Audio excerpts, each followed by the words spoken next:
रितेश भाऊंनी केले तन्वीच्या गेमवर तिखट प्रश्न.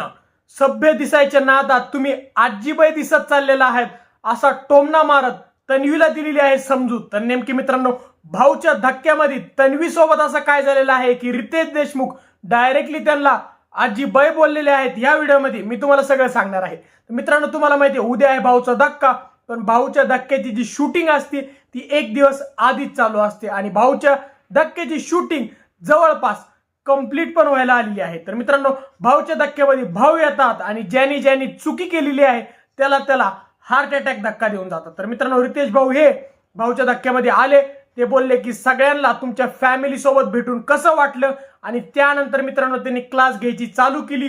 ते तन्वीला बोलले की गेल्या 2 किंवा 3 आठवड्यापासून तुम्ही खूप सभ्य राहायचा प्रयत्न करता, असं करू नको, तसं करू नको, चांगलं राहा, चांगलं खा, हे जसं लहान पोराला सांगतात तसं तुम्ही बाकीच्या बिग बॉसच्या सदस्यांना सांगता.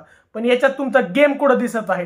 तुम्हाला जर असाच गेम खेळायचा होता तर आम्ही एखाद्या आजीबाईला तिथं आणलं असतं आणि मग त्यांनी सगळ्यांना गायडन्स किंवा सल्ला दिली असती की बाळा असं करू नको, बाळा तसं करू नको. तुम्ही 26 वर्षाचा एक ॲग्रेसिव्ह खेळाडू आहात आणि मला अपेक्षा आहे की तुम्ही त्या प्रकारेच खेळलं पाहिजे. तर मित्रांनो, तन्वीने तुम्हाला माहिती आहे की 2-3 आठवड्यापासून तिचं गेम शिफ्ट केला होता आणि तन्वी खूप माइल्ड खेळायला लागली होती, म्हणजे खूप सौम्य भाषेत बोलणं किंवा तिचा काहीच गेम बिग बॉस मध्ये दिसत नव्हता आणि त्यामुळं एक समजूत रितेश देशमुखनी तिला भाऊच्या धक्क्यामध्ये दिलेली आहे. तर मित्रांनो, तुम्हाला काय वाटतं की तन्वीला ही जी समजूत दिलेली आहे ही चुकीची होती की बरोबर होती? तुम्हाला काय वाटतं आम्हाला कमेंट सेक्शन मध्ये सांगा. व जर तुम्हाला आमचा व्हिडिओ आवडला असेल तर व्हिडिओला लाईक आणि शेअर करा. व जर तुम्ही आमच्या चॅनल नसल्यास चॅनलला सबस्क्राईब करा. धन्यवाद.